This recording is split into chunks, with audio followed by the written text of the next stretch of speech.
सुबह के 9 बजने वाले हैं और बुलेटिन की शुरुआत करते हैं उस बड़ी खबर के साथ जिससे पूरा देश दहशत में है। ओडिशा के बालासोर में एक बड़ा ट्रेन हादसा हो गया है जिसमें अब तक 233 लोगों के मारे जाने की खबर सामने आई है, जबकि 900 से ज्यादा लोगों के घायल होने की खबर है। रेल मंत्री अश्विनी वैष्णव और ओडिशा के मुख्यमंत्री नवीन पटनायक इस वक्त दुर्घटना स्थल पर मौजूद हैं। रेल मंत्री ने दुर्घटना स्थल का जायजा लिया। रेल मंत्री करीब 1 घंटे से ज्यादा वक्त से वहां पर हैं। रेल मंत्री ने कहा कि हादसा की जो वजह है, हादसे के कारण उनकी जांच की जा रही है और इस हादसे की जांच के लिए एक हाई लेवल कमेटी बनाई गई है। कमिश्नर रेल सेफ्टी इस हादसे के इंडिपेंडेंट जांच करेंगे। इस बीच रेस्क्यू और रिलीफ के काम पर सबसे पहला फोकस है। रेल मंत्री ने कहा कि अभी रेस्क्यू ऑपरेशन पर ध्यान दिया जा रहा है। बोगियों को काट करके उनके अंदर फंसे हुए लोगों को निकालने का काम किया जा रहा है। एनडीआरएफ के साथ साथ आर्मी के लोग भी लगातार रेस्क्यू ऑपरेशन में लगे हैं। अब तक 900 से ज्यादा लोगों को बाहर निकाल लिया गया है। तो इस हादसे में रात भर से रेस्क्यू ऑपरेशन जारी है। बालासोर जिले में हुई इस ट्रेन घटना में स्थानीय लोग और रेस्क्यू टीमें बोगियों के अंदर फंसे लोगों को लगातार निकालने की कोशिश कर रहे हैं और मौतों का आंकड़ा भी लगातार बढ़ता जा रहा है। ये संख्या भी लगातार बढ़ रही है। 233 लोगों की अब तक जान जा चुकी है। 900 लोग करीब जख्मी हैं जो आसपास के अस्पतालों में भर्ती करवाए गए। नौसेना के भारतीय वायुसेना के हेलीकॉप्टर मौके पर मौजूद हैं जो लोगों को एयरलिफ्ट करके अस्पतालों तक पहुंचा रहे हैं। एक दिन के राजकीय शोक का आज के लिए ऐलान किया गया है ओडिशा में इस हादसे की वजह से। और ओडिशा के मुख्यमंत्री नवीन पटनायक भी इस वक्त घटनास्थल पर हैं और रेल मंत्री भी घटनास्थल पर पहुंचे हुए हैं। रेल मंत्री हादसे की बारीकियों को समझने के लिए खुद बोगियों के अंदर जा रहे हैं, बोगियों के नीचे से निकल रहे हैं कि आखिर इतना बड़ा हादसा कैसे हुआ है। जो इंजीनियर्स वहां पर मौजूद हैं वो रेल मंत्री को अपडेट कर रहे हैं, वो जानकारी दे रहे हैं कि आखिर इतने बड़ा हादसा कैसे हुआ हो सकता है। अभी तो सिर्फ अंदाजा लगाया जा रहा है, लेकिन एक डिटेल रिपोर्ट जब आएगी तो पता चलेगा कि आखिर इतना बड़ा हादसा जहां पर 233 लोगों की जानें गई हैं और यह आंकड़ा भी बढ़ सकता है, इस बात की आशंका जाहिर की जा रही है। रेल मंत्री अश्विनी वैष्णव ने इस हादसे को लेकर के क्या कहा है, सुनिए।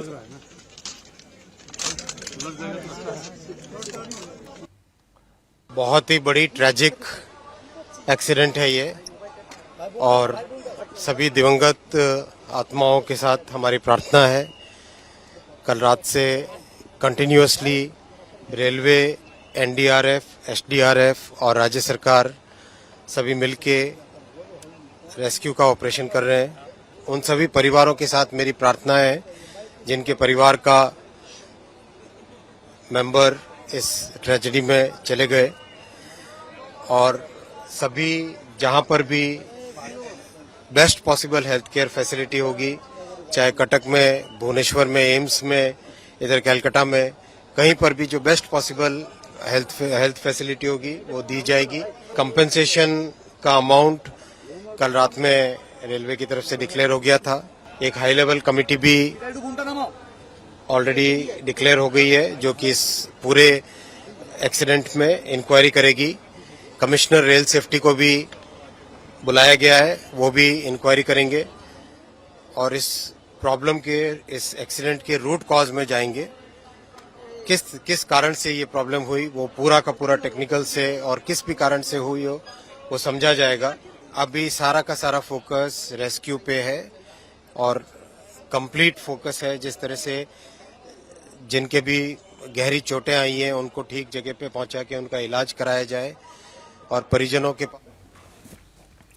रेल मंत्री अश्विनी वैष्णव को आपने सुना। प्राथमिकता ये है कि सबसे पहले रेस्क्यू ऑपरेशन को अंजाम दिया जाए। जो अभी भी ट्रेन की बोगियों के अंदर लोग फंसे हैं उनको बाहर निकाला जाए, ये प्राथमिकता है। उसके बाद एक टीम का गठन कर दिया गया है जो इस पूरे मामले की जांच करेगी, ये पता लगाने की कोशिश करेगी कि दरअसल ये रेल हादसा हुआ क्यों और कैसे। तो जिस वक्त रेल हादसा हुआ उस वक्त कोई भी वहां पर सोने की तैयारी कर रहे थे लोग और कोई डिनर कर रहा था और इस बीच तेज आवाज उनको सुनाई देती है। सब कुछ वहां पर खत्म हो गया। ट्रेन की जो बोगियां सबसे ज्यादा प्रभावित हुई हैं उनके आगे बिखरे पड़े सामान अब भी यात्रियों की पहचान तो बता रहे हैं, लेकिन उन सामान को ले जाने वाला कोई भी वहां पर नहीं है।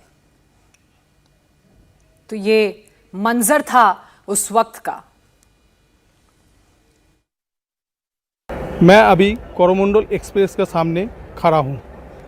पीछे मेरा कोरोमंडल एक्सप्रेस है जहां पर हादसा हुआ है और उसी का सामने मलबा, किसी का कपड़ा, किसी का पैन, किसी का सब कुछ बिखर है। मैं यहीं पर देख रहा हूँ एक आधार कार्ड, इसका नाम है सरोज कुमार, खड़गपुर रहने वाला है, शायद किसी जगह जा रही है। मैं इंडिया टीवी से कोशिश कर रहा हूँ सरोज कुमार को तस्वीर दिखाने के लिए। हेल्पलाइन ने इसको पता मिले तो कोशिश करिए। इसका नाम है सरोज कुमार। और देखिए बैंक की पासबुक, किसी का किताब, सब कुछ पड़ा हुआ है, किसी का बक्सा, कोई ना कोई जगह जाने की सब लेके जाने की कोशिश कर रही थी।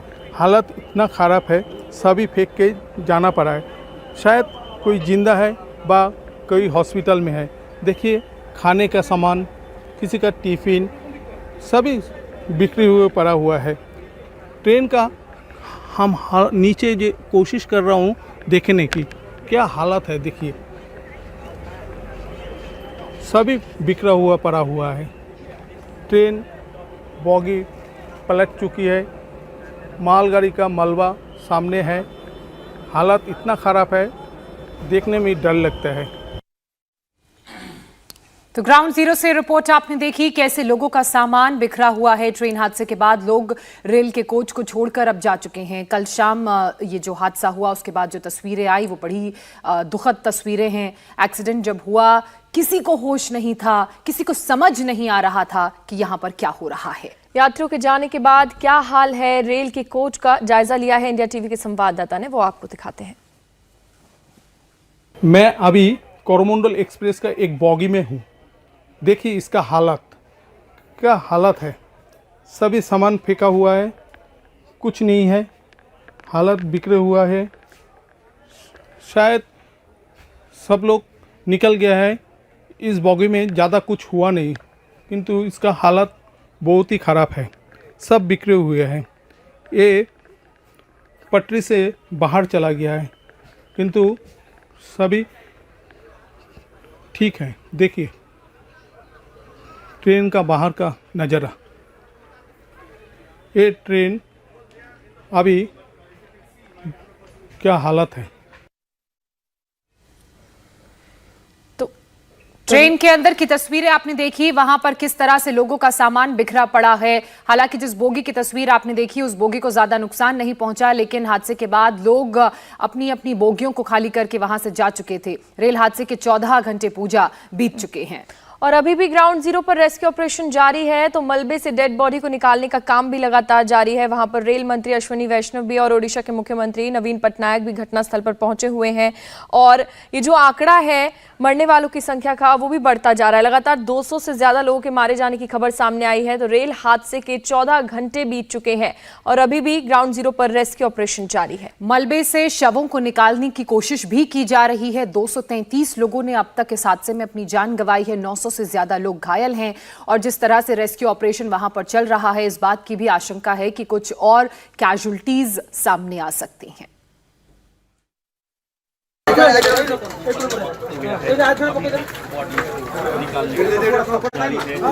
देखिए फिर एक बॉडी निकल रही है, बॉडी को लेकर निकल जा रही है। देखिए हालत क्या है, एक बॉडी फिर और एक बॉडी फिर निकली है, निकल के लेके जा रही है एनडीआरएफ की टीम। मैं कोशिश कर रहा हूँ दिखाने के लिए।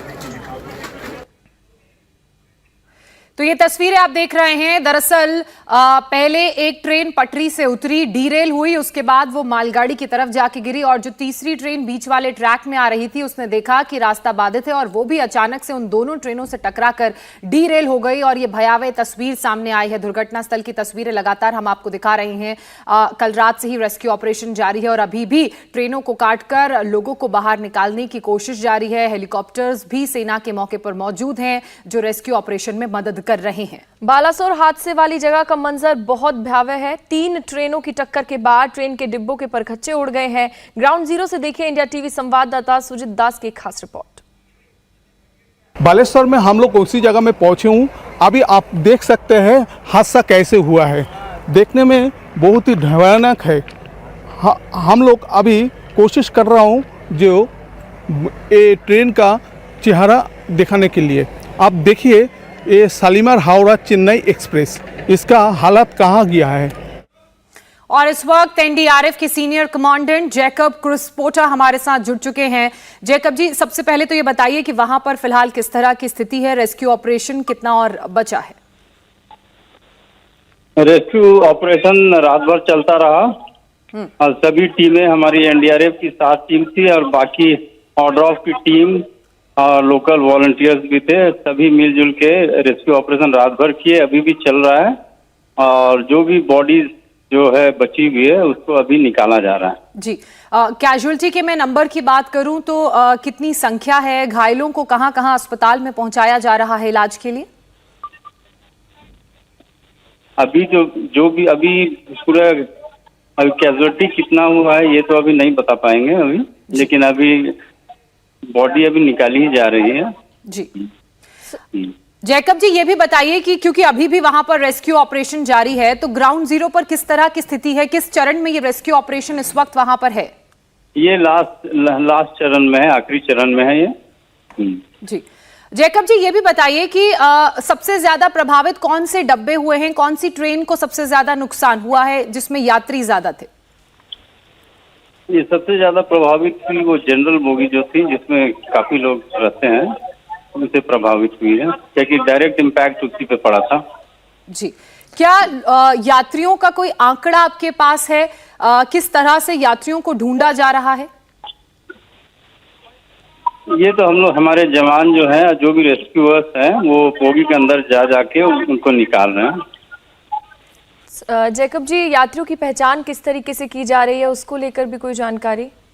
नहीं, वो पहचान तो अलग एडमिनिस्ट्रेशन करा रही है, हमारा काम है उनको रिट्राइव करना, जो कार्य हम कर रहे हैं। जी अच्छा, सेना और एयरफोर्स की टीमें भी वहां पर मदद के लिए पहुंची हैं, वो किस तरह से टीम की, एनडीआरएफ की टीम की और जो लोकल टीमें हैं उनकी मदद कर रही हैं? नहीं, हम एनडीआरएफ वाले और ऑर्डर ऑफ वाले लोकल वॉलंटियर्स हम लोग एक साइड में अपना काम कर रहे हैं हम लोग। जी चलिए जैकब जी, बहुत शुक्रिया तमाम जानकारी के लिए। आगे भी हम आपसे अपडेट लेते रहेंगे। तो एनडीआरएफ के सीनियर कमांडेंट जैकब को आपने सुना, उनका ये कहना है कि रेस्क्यू ऑपरेशन अभी अपने अंतिम चरण में है। बहुत से लोगों को निकाल लिया गया है, लेकिन जो जनरल डब्बा था वो सबसे ज्यादा प्रभावित रहा, क्योंकि सबसे ज्यादा इम्पैक्ट उसी पर पड़ा। ऐसे में अब एक एक बोगी के अंदर जाके लोगों की तलाश की जा रही है, उन्हें बाहर निकाला जा रहा है। मौके पर बसेस, एम्बुलेंस भी तैनात कर दी गई हैं और उन्हीं से घायलों को अस्पताल ले जाया जा रहा है। तो बालासोर हादसे वाली जगह का मंजर बहुत ज्यादा भयावह है। 3 ट्रेनों की टक्कर के बाद ट्रेन के डिब्बों के परखच्चे उड़ गए हैं। ग्राउंड जीरो से आपको एक और रिपोर्ट दिखाते हैं सुजीत दास की। बालेश्वर में हम लोग उसी जगह में पहुंचे हूँ। अभी आप देख सकते हैं हादसा कैसे हुआ है, देखने में बहुत ही भयानक है। हम लोग अभी कोशिश कर रहा हूँ जो ये ट्रेन का चेहरा दिखाने के लिए। आप देखिए, ये शालीमार हावड़ा चेन्नई एक्सप्रेस, इसका हालत कहाँ गया है। आप देख सकते हैं पहिया कहाँ तक पहुँचे हैं। और ये है पेंटी कार का हालत देखिए कैसे हुआ है। इतना बड़ा हादसा शायद इस साल में हुआ नहीं, ये हादसा सबसे बड़ा है। आप देखिए क्या हालत है, पहिया एक भी पटरी में नहीं है। हादसे का इलाका में अभी सिर्फ पुलिस और एनडीआरएफ का टीम काम कर रही है। गांव का आदमी लोग सभी भरा हुआ है। आप देखिए रेस्क्यू टीम लगभग ख़त्म हो चुकी है और सभी लोग हॉस्पिटल की तरफ पहुंच रही है। अभी देखिए पहिया का हालत देख सकते हैं, ये ट्रेन कहां तक पहुंची है। इतना बड़ा हादसा। हम लोग कोशिश कर रहे हैं ट्रेन की दूसरी ओर जाने की। अब देखिए ट्रेन का हालत कैसे है। ये भयानक हादसा है। हादसे के आप देख सकते हैं एनडीआरएफ की टीम लगातार काम कर रही है। जनरेटर, गैस कटर सभी लेके पहुंच रही है। आप देखिए क्या हालत है। पहले आप देख सकते हैं चेन्नई एक्सप्रेस जो हावड़ा से जाने हम लोग कोशिश कर रहे हैं आगे पहुंचने के लिए। आप देख सकते हैं अभी ऊपर में हेलीकॉप्टर भी घूम रही है रेस्क्यू टीम को लेके जाने की कोशिश कर रही है। और ये बड़ा हादसा हम लोग आपको दिखा रहे हैं, ये क्या हालत है। ये है और इस वक्त हमारे साथ ए.के. चौधरी जी जुड़ चुके हैं। ए.के. चौधरी जी, ये जो रेल हादसा हुआ, इसके बारे में क्या क्या जानकारी अब तक लग पाई है? कैजुअल्टीज का नंबर कितना है, घायलों की संख्या कितनी है, ये बताइए। चलिए वापस रुख करेंगे, लेकिन इसी बीच बड़ी खबर आपको ये बता दें कि लास्ट फेज में, अंतिम चरण में रेस्क्यू ऑपरेशन इस वक्त चल रहा है। ये थोड़ी राहत की बात है, इस पूरी दुखद खबर ये जो सामने आई है उस बीच। और ये तस्वीरें आप देख सकते हैं, तस्वीरें देखकर आपको समझ आएगा कि दरअसल ये हादसा कैसे हुआ।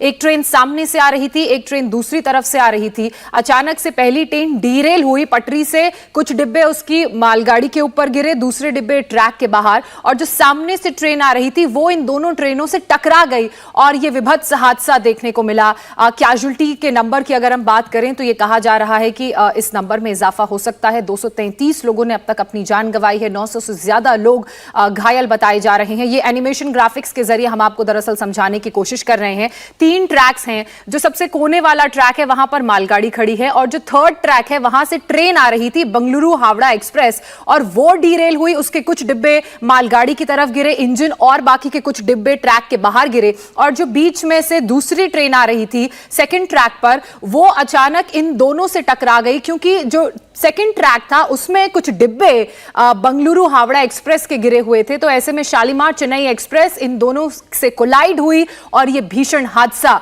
देखने को मिला। आपको बता दें कि कल से ही रेस्क्यू ऑपरेशन लगातार जारी है।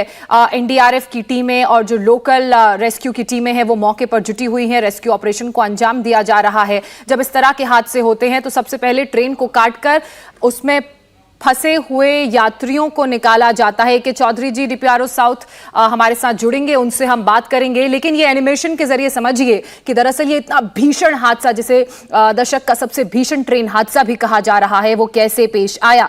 ये 3 ट्रैक्स हैं। ये स्टेशन से नजदीक 2 किलोमीटर की रेंज का एरिया बताया जा रहा है, क्योंकि वहीं पर ट्रेनों की आवाजाही ज्यादा होने की वजह से मल्टीपल ट्रैक्स होते हैं और वहां ये हादसा हुआ। अब कारण क्या रहे, उसके लिए एक टीम का गठन कर दिया है, जो जांच के बाद बताएगी कि दरअसल इस हादसे का कारण क्या। बालासोर में हुई इस घटना ने सबको झकझोर कर रख दिया है। हादसे वाली जगह पर अब भी मलबे का ढेर है, तो बोगियों के अंदर रेस्क्यू टीम जिंदगी की तलाश कर रही है। अभी हम बालेश्वर में हादसे के जगह पे हूँ। आप देख सकते हैं कितना भयानक हादसा हुआ है। हादसा में तीनों गाड़ी का मलबा अभी कैसा हालत में है, आप एक बार देखिए क्या हालत है। देखिए, देखने से आपको डर लगेंगे। हादसा इतना भयानक है, तीनों गाड़ी का मलबा यहीं पर भरा हुआ है, और ये है मालगाड़ी। मालगाड़ी का हालत देखिए, और वो देखिए कोरोमंडल एक्सप्रेस और ये बेंगलोर एक्सप्रेस, तीनों का हालत इतना ख़राब है। और इसी मलबा के अंदर अभी भी डेड बॉडी पड़ा हुआ है। एनडीआरएफ का टीम और आर्मी और उड़ीसा पुलिस तीनों कोशिश कर रही है मलबा से डेड बॉडी निकलने का। अभी देखिए क्या हालत है जगह का। ये भयानक हादसा है। हादसा में करीब 200 का ऊपर मरने का दावा कर रही है, और करीब 900 का इसमें इंजरी का हालत में पाया गया है। सभी नज़दीक हॉस्पिटल में लेके गया है। ये भयानक हादसा है।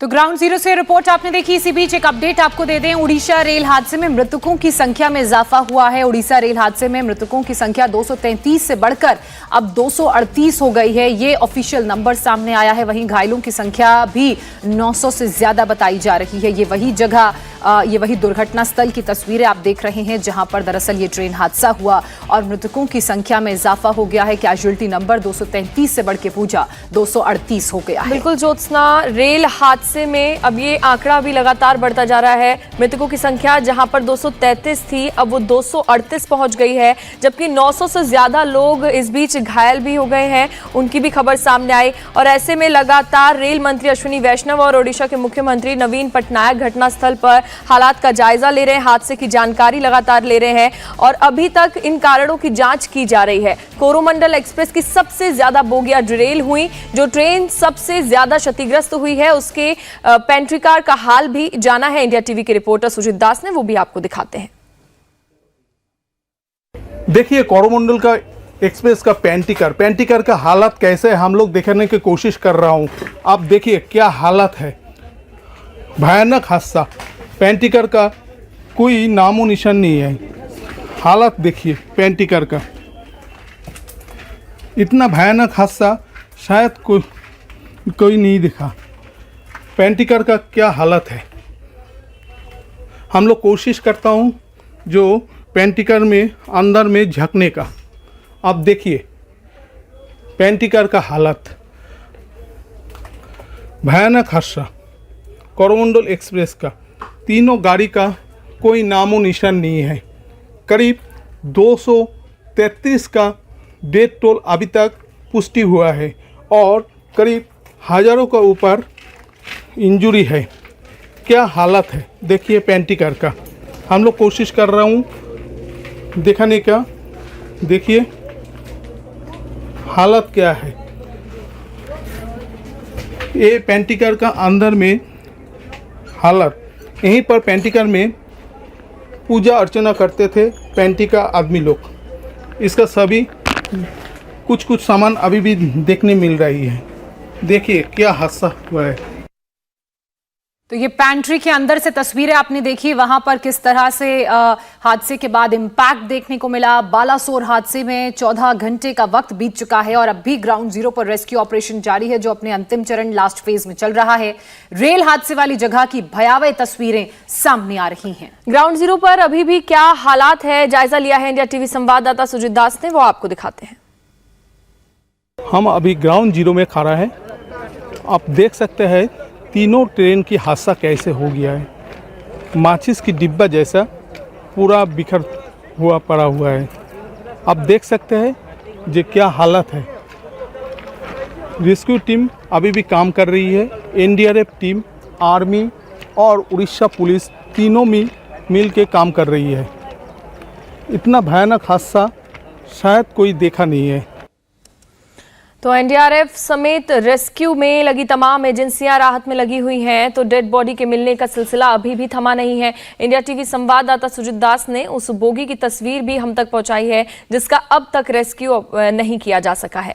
हालांकि राहत और बचाव की टीम लगातार रेस्क्यू ऑपरेशन में जुटी हुई है। सर्च ऑपरेशन भी वहां पर जारी है। रेल कोच के अंदर की तस्वीरें जो सामने आई हैं वो बेहद खौफनाक हैं और हर एक जिंदगी को बचाने और ढूंढने की कोशिश में टीमें जुटी हैं। अब देखिए मेरा पीछे बॉगी का अंदर अभी भी सब भरा हुआ है। मैं अपना आंखों से देख रहा हूँ 3-4 बॉडी कैसे हालत में पड़ा हुआ है। देखने में डर लग रही है। किसी का पैर, किसी में कमर, किसी का हाथ सभी पड़ा हुआ है। मेरा सामने ही 4-5 अभी भी सब यहीं पर पड़ा हुआ है। कितना खतरनाक नज़ारा आप लोग देखिए।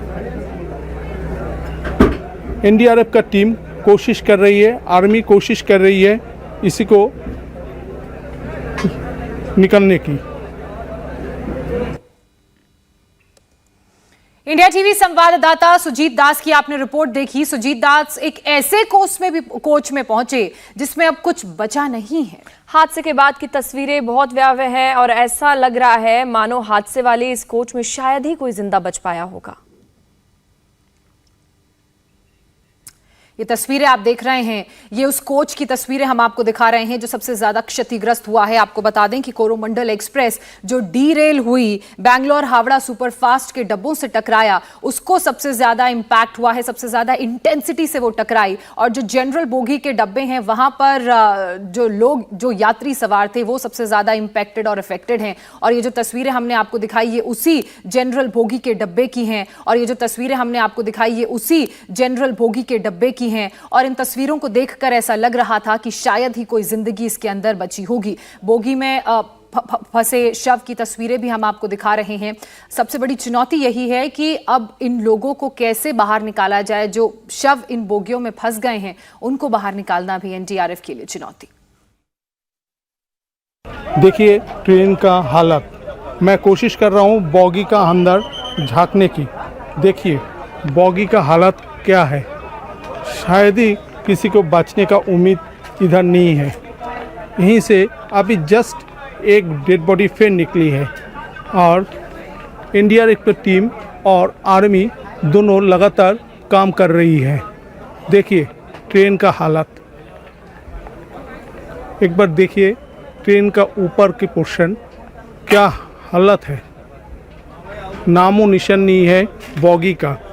मालगाड़ी का थोड़ा तब भी देखने में ठीक ही लग रही है। देखिए क्या हालत है। जस्ट अभी यहीं से एक डेड बॉडी लेके गया है। तो बालासोर रेल हादसे के 14 घंटे से अधिक का वक्त बीत चुका है और अब भी मलबे में जिंदगी की तलाश जारी है। रेस्क्यू में ओडिशा पुलिस, फायर ब्रिगेड की टीम, एनडीआरएफ और एसडीआरएफ के साथ ही सेना के जवान भी वहां पर लगे हुए हैं।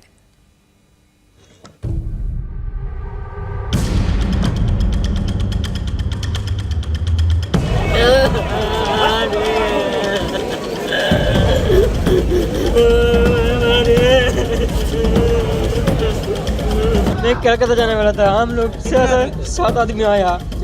मेरे भाई एक चला गया। मेरे चाचा का लड़का है। वो सब ये उधर वो सब बीमार है अभी तक। इसका पेपर लेना लगा। पेपर मेरे पास है। अपनों की तलाश जारी है। मलबे में चप्पे चप्पे की तलाश हो रही है। देखा जा रहा है कहीं कोई फंसा तो नहीं रह गया। जिसने भी हादसा देखा वो सकते में आ गया। एक जोरदार आवाज के साथ टक्कर हुई। आंखों के आगे अंधेरा छा गया और जब आंख खुली तो सामने ये नजारा था।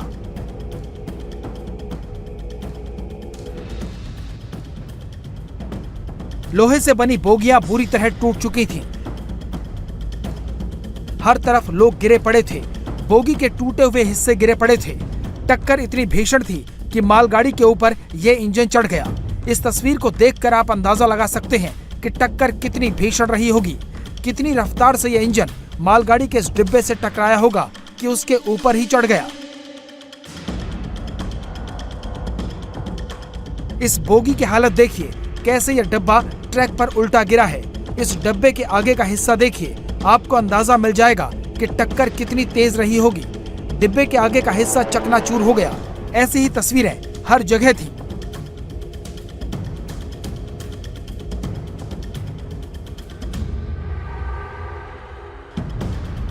इसी टक्कर में इन बोगियों के अंदर सफर कर रहे कई मुसाफिर अपनी मंजिल तक नहीं पहुंच सके और जो बचे वो अपनों की तलाश करते हुए बिलख रहे थे।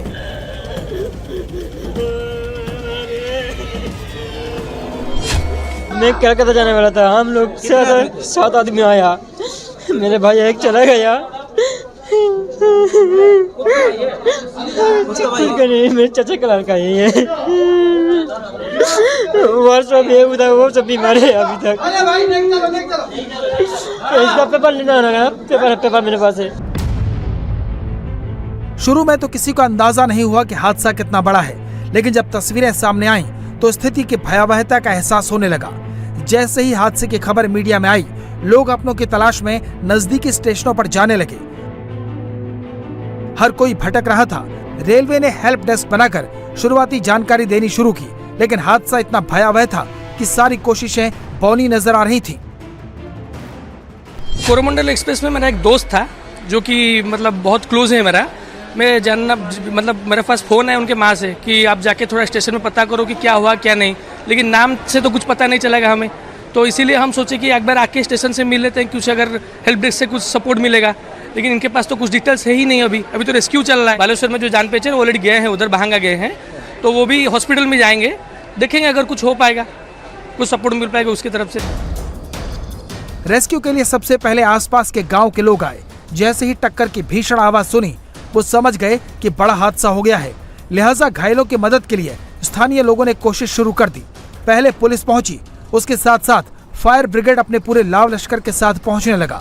एम्बुलेंस भी आ गई, लेकिन लोगों की तलाश खत्म होने का नाम नहीं ले रही थी। लगभग हमारे डिपार्टमेंट की तरफ से क्योंकि हमारा जो फायर ब्रिगेड का जो ऑफिस है यहाँ वो 3 किलोमीटर की दूरी में है, तो 300 प्लस अभी टोटल शुरू से अभी तक रेस्क्यू कर चुके हैं। हम उसका कुछ पता नहीं पाएंगे क्योंकि हम बचाव कार्य में लगे हुए हैं और जो भी रेस्क्यू कर रहे हैं हम उनको एम्बुलेंस के जरिए हॉस्पिटल को भेज दे रहे हैं। सभी बगियाँ जितने भी थे सभी को कहीं कुछ कोई भी छूट ना जाए उसका बार बार उसको देख रहे हैं। हादसे की खबर बालासोर से पहले कटक और फिर दिल्ली तक पहुंची। प्रधानमंत्री नरेंद्र मोदी फौरन एक्टिव हो गए। रेलवे की पूरी मशीनरी दौड़ पड़ी। खुद रेल मंत्री मौके के लिए रवाना हो गए। ओडिशा के सीएम नवीन पटनायक फौरन कंट्रोल रूम में पहुंचे, हादसे की जानकारी लेनी शुरू कर दी। नजदीकी अस्पतालों को तैयार किया गया। जहां हादसा हुआ वहां से भद्रक का अस्पताल नजदीक पड़ता है। रात करीब 10 बजे तक अस्पतालों में मरीजों के पहुंचने का सिलसिला शुरू हो चुका था। डॉक्टरों ने कमर कस ली थी। एट प्रेजेंट यहाँ पे DHH में डिस्ट्रिक्ट हेडक्वार्टर हॉस्पिटल में 150 बेड्स का अराउंड अरेंजमेंट कर दिया है। साइमल्टेनियसली अनदर 150 बेड भी डिफरेंट प्राइवेट हॉस्पिटल्स में we are making it ready. तो अभी जितने भी पेशेंट्स आए उनको एडमिट किया गया है। डिस्ट्रिक्ट एडमिनिस्ट्रेशन स्टेट गवर्नमेंट की तरफ से जितना भी जो भी सपोर्ट 100% सभी को किया जाएगा। ये बहुत बड़ा सैड न्यूज़ है। अभी डिस्ट्रिक्ट प्रशासन पूरा रेडी है। भद्रक से डॉक्टर टीम गए हैं सोरो जहाँ पे स्पॉट में है और काफ़ी डॉक्टर यहीं पे है और पेशेंट को लाने के लिए 20 से ज़्यादा एम्बुलेंस गया है, बसेस गया है और यहाँ पे जो हम लोग भद्रक में जो रिसीव करेंगे पेशेंट 300 के आसपास जो हमको मैसेज आया है उसी हिसाब से यहाँ पे जितना बेड्स है और प्राइवेट जितना हॉस्पिटल है वहाँ पे और एक नया DHS जो MCS जो बना है वहाँ पे भी हम पेशेंट शिफ्ट कर रहे हैं। रेस्क्यू में पहले स्थानीय लोग जुटे थे, फिर पुलिस और फायर ब्रिगेड आई। उसके बाद NDRF और रात को आर्मी ने भी मोर्चा संभाल लिया। पूरे हालात को दिल्ली से कोऑर्डिनेट किया जा रहा था। पल पल की अपडेट ली जा रही थी। जरूरत पड़ने पर दूसरी रेस्क्यू टीमों को भी तैयार कर लिया गया। हर सिचुएशन इस तरह के एक्सीडेंट जो है डिफरेंट होते हैं और जो डिफरेंट होती है उसमें सबसे बड़ा वहाँ का डार्कनेस है और जो बॉडी एक दूसरे के ऊपर यानी कि कोचेज हैं वो एक दूसरे के ऊपर वहाँ पर हैं, तो उसमें से हम बहुत केयरफुली उसको असेसमेंट करने के बाद में जो क्रिटिकल लोग होते हैं, पेशेंट होते हैं, उनको पहले निकालते हैं और बाकी जो इंजर्ड लोग हैं उनको शिफ्ट किया जा रहा है। तो हमारा जो है बॉगीज वाइज जो है उसको सर्च करके उसके असेसमेंट के बाद में ऑपरेशन ऑलरेडी ऑन है। हमारी कंपोजिट टीम रहती है, उसमें सारे उसमें कंपोनेंट रहते हैं, उसमें सर्च एंड रेस्क्यू रहते हैं, डिटेक्शन का रहता है, उसमें मेडिकल कंपोनेंट भी है, कैनाइन भी है, इंजीनियर्स भी हैं, ये सब कंपोजिट टीम हमारी होती है। पूरी रात रेस्क्यू ऑपरेशन चला है। हर मुमकिन संसाधन को रेस्क्यू में झोंक दिया गया। इसके बावजूद देर रात तक अस्पतालों में शवों के पहुंचने का सिलसिला जारी था।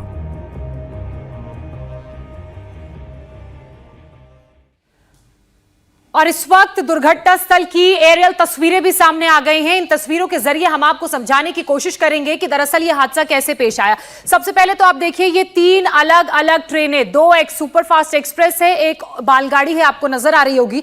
ये जो नीचे की तरफ आप देख रहे हैं ये मालगाड़ी है और ये ऊपर की तरफ आप जो देख रहे हैं ये बैंगलोर हावड़ा सुपरफास्ट एक्सप्रेस है और ये जो बीच में ट्रेन दुर्घटनाग्रस्त हुई है ये कोरोमंडल एक्सप्रेस है। हुआ क्या, ये ट्रेन इधर से जा रही थी और ये वाली जो ट्रेन है मालगाड़ी ये इस तरफ जा रही थी और ये वाली ट्रेन अचानक से डीरेल हुई। इसके कुछ डिब्बे ट्रैक के उस तरफ गिरे, कुछ डिब्बे बीच वाले ट्रैक में गिरे जो खाली था और उसके बाद जो यहां से ट्रेन आ रही थी यानी कि कोरोमंडल एक्सप्रेस ये अचानक से इन डीरेल हुए डब्बों से टकराई और कोरोमंडल एक्सप्रेस का इंजन गया सीधे ये जो नीचे मालगाड़ी थी उसके ऊपर कोरोमंडल एक्सप्रेस का इंजन गिरा, वो वाली बोगी गिरी और कुछ डिब्बे इस तरफ गिरे यानी कि जहां पर बैंगलोर हावड़ा एक्सप्रेस के डब्बे डीरेल हुए थे। बताया जा रहा है कि 10 से 12 डिब्बे Bangalore Howrah express superfast express के डीरेल हुए और जो सबसे ज्यादा इंपैक्ट पड़ा वो कोरोमंडल एक्सप्रेस पे पड़ा, क्योंकि आप देखिए बीच वाले ट्रैक में ये ट्रेन आ रही थी और ऑलरेडी यहां पर डब्बे डीरेल हो चुके थे। तो बहुत स्पीड में ये ट्रेन थी और इंपैक्ट और इंटेंसिटी इतनी ज्यादा थी कि अचानक से ये टकराई और टकराकर उछलकर इसका इंजन गिरा मालगाड़ी के ऊपर। और वो तस्वीरों को देखकर आपको अंदाजा होगा और आप समझ पाएंगे कि कितनी ज्यादा ट्रेन की स्पीड थी और वो इंपैक्ट और इंटेंसिटी कितनी ज्यादा थी कि सीधे वो ट्रेन टकराई। अब बताया जा रहा है कि जो बीच में कोरोमंडल एक्सप्रेस थी उसके जो जनरल डब्बे थे उनमें जो यात्री सवार थे वो सबसे ज्यादा इंपैक्टेड हैं। ये तस्वीरें मैं फिर से आपको दिखा रही हूँ, ये तस्वीरें आप देख रहे हैं। देखिए इन तस्वीरों को ध्यान से देखिए, आपको ये वो एरियल तस्वीरें नजर आ रही हैं। ये है मालगाड़ी, ये आप कोरोमंडल एक्सप्रेस की तस्वीरें देख रहे हैं और ये है हावड़ा एक्सप्रेस। ये ट्रेन निकली थी। इस ट्रेन जो एनिमेशन के जरिए भी हमने आपको समझाने की कोशिश की और जो जानकारी हमें फौरी तौर पर मिल रही है प्रशासनिक अधिकारियों से, उनका यही कहना है कि पहली वाली ट्रेन डीरेल हुई, उसके बाद कोरोमंडल एक्सप्रेस जो आ रही थी तीसरे ट्रैक में पहले से मालगाड़ी थी वो अचानक से टकराई और वो टक्कर इतनी ज्यादा इंटेंसिटी की थी क्योंकि ट्रेनें रफ्तार में होती हैं, स्पीड में होती हैं, तो आगे जो इंजन वाला एरिया है उसके तो परखच्चे उड़ गए और इसलिए कैजुअल्टी का जो नंबर है वो बढ़ रहा है। 238 लोगों की मौत की खबर सामने आई है जो काल के गाल में समा गए हैं। 900 से ज्यादा लोग घायल बताए जा रहे हैं। अभी भी रेस्क्यू ऑपरेशन जारी है और जो ग्राउंड जीरो से तस्वीरें हमने आपको दिखाई, उन तस्वीरों के जरिए आपने देखा कि बहुत से ऐसी बोगियां हैं जहां पर कुछ बचा नहीं है, जिंदगी की तलाश की जा रही है, सिर्फ लोगों का बिखरा हुआ सामान ही नजर आ रहा है। इंडिया टीवी हर वक्त हर जगह डाउनलोड करने के लिए सर्च करें India TV news Google play store या ऐप स्टोर पर।